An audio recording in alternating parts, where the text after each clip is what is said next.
नमस्कार दोस्तों, आप लोगों का SB स्टडी 98 में स्वागत है। आज मैं आप लोगों के लिए C-टेट के बहुत ही महत्वपूर्ण प्रश्नों को लेकर के आई हूँ। तो आज का प्रश्न है हिंदी सेकेंड पेपर से है। तो चलिए देर न करते हुए शुरू करते हैं हमारे सेशन का पहला प्रश्न। पहला प्रश्न है, एक से अधिक भाषाओं का प्रयोग। तो चलिए ऑप्शन देखते हैं।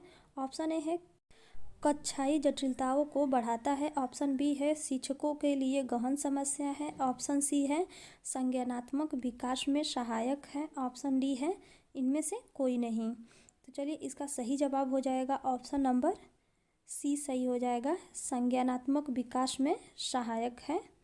चलिए अगला प्रश्न देखते हैं। चलिए दूसरा प्रश्न है, बच्चों की मौखिक अभिव्यक्ति का विकास करने के लिए सबसे कम प्रभावी तरीका कौन सा है। तो ऑप्शन ए है व्याकरण आधारित संरचना अभ्यास। ऑप्शन बी है अपने अनुभवों का वर्णन। ऑप्शन सी है बातचीत करना। ऑप्शन डी है संवाद अदायगी। तो इसका सही जवाब है ऑप्शन नंबर ए सही हो जाएगा, व्याकरण आधारित संरचना अभ्यास। चलिए अगला प्रश्न देखते हैं, तीसरा प्रश्न। चलिए तीसरा प्रश्न है, भाषा सीखने के लिए कौन सा कारक सर्वाधिक महत्वपूर्ण है। ऑप्शन ए है भाषा के व्याकरणीय नियम। ऑप्शन बी है पाठ पर आधारित प्रश्नोत्तर। ऑप्शन सी है भाषा की पाठ्य पुस्तक। ऑप्शन डी है समृद्ध भाषिक वातावरण। तो चलिए इसका सही जवाब हो जाएगा ऑप्शन नंबर डी सही हो जाएगा, समृद्ध भाषिक वातावरण। चलिए अगला प्रश्न देखते हैं। चलिए चौथा प्रश्न है, हिंदी भाषा का मूल्यांकन करते समय आप सबसे ज़्यादा किसे महत्व देंगे। ऑप्शन ए है सीखने की क्षमता का आकलन। ऑप्शन बी है निबंध लिखने की योग्यता। ऑप्शन सी है काव्य सौंदर्य। ऑप्शन डी है व्याकरणीय नियम। ऑप्शन डी है व्याकरणीय नियम। तो चलिए इसका सही जवाब हो जाएगा ऑप्शन नंबर ए सही हो जाएगा, सीखने की क्षमता का आकलन। चलिए अगला प्रश्न देखते हैं, पांचवा प्रश्न।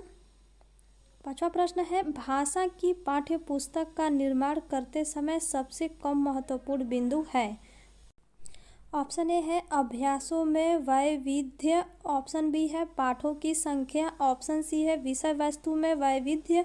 ऑप्शन डी है भाषा की विभिन्न छटाएं। तो इसका सही जवाब हो जाएगा ऑप्शन नंबर बी, पाठों की संख्या।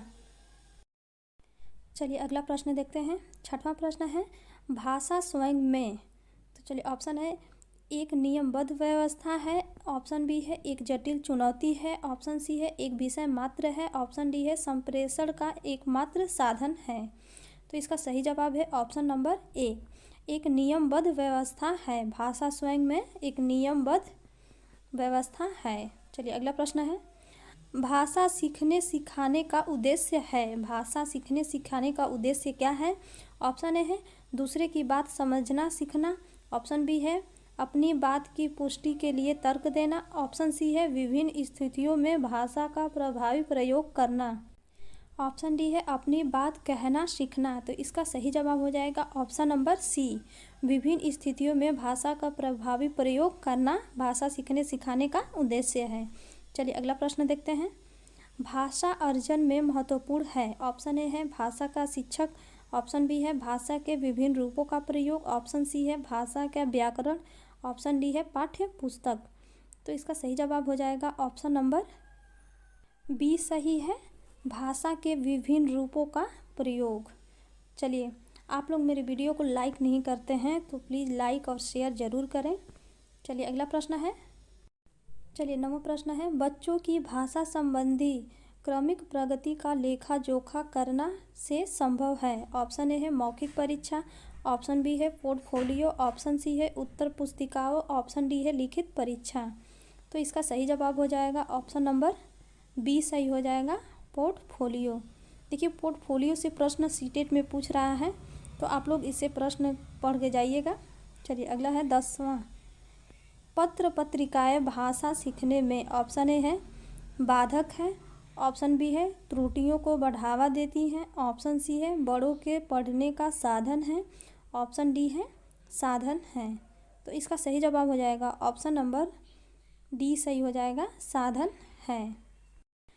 चलिए 11वां प्रश्न है, 11वां प्रश्न देखते हैं, भाषा का प्रयोग, तो ऑप्शन ए है केवल मुद्रित सामग्री में होता है, ऑप्शन बी है जीवन के विभिन्न संदर्भों में होता है, ऑप्शन सी है केवल परीक्षा में होता है, ऑप्शन डी है केवल पाठ्य पुस्तक में होता है।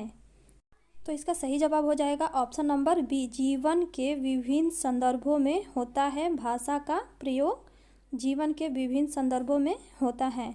चलिए अगला प्रश्न देखते हैं। 12वां प्रश्न क्या है?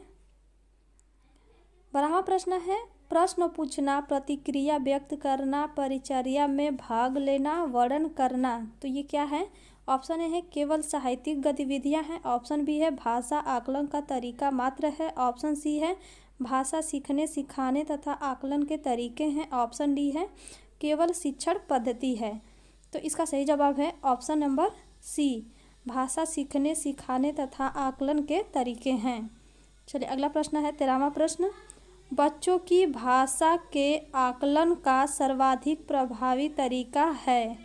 ऑप्शन ए है लिखित परीक्षा, ऑप्शन बी है प्रश्नों के उत्तर देना, ऑप्शन सी है प्रश्न पूछना और पढ़ी गई सामग्री पर प्रतिक्रिया व्यक्त करना, ऑप्शन डी है श्रुत लेख। तो इसका सही जवाब है ऑप्शन नंबर सी, प्रश्न पूछना और पढ़ी गई सामग्री पर प्रतिक्रिया व्यक्त करना। चलिए 14वां प्रश्न है भाषा की पाठ्य पुस्तकें। तो ऑप्शन ए है साध्य है, ऑप्शन बी है भाषा सीखने का एकमात्र संसाधन है, ऑप्शन सी है अभ्यास परक ही होनी चाहिए, ऑप्शन डी है साधन है। भाषा की पाठ्य पुस्तकें, तो इसका सही जवाब हो जाएगा ऑप्शन नंबर डी सही है, साधन है। भाषा की पाठ्य पुस्तकें साधन है। चलिए अगला प्रश्न देखते हैं। 15वां प्रश्न, लास्ट प्रश्न है ये। भाषा के अभिव्यक्तात्मक कौशल हैं, ऑप्शन ए है सुनना बोलना, ऑप्शन बी है बोलना लिखना, ऑप्शन सी है पढ़ना और लिखना, ऑप्शन डी है सुनना और पढ़ना। तो इसका सही जवाब हो जाएगा ऑप्शन नंबर बी सही हो जाएगा, बोलना और लिखना। अगर मेरी वीडियो आप लोगों को अच्छी लगी हो तो इसे लाइक और शेयर ज़रूर करें। अगर आप चैनल पर नए हैं तो मेरे चैनल को सब्सक्राइब कर लें ताकि पर डे हम आपके लिए एक नई वीडियो लेकर के आएँ।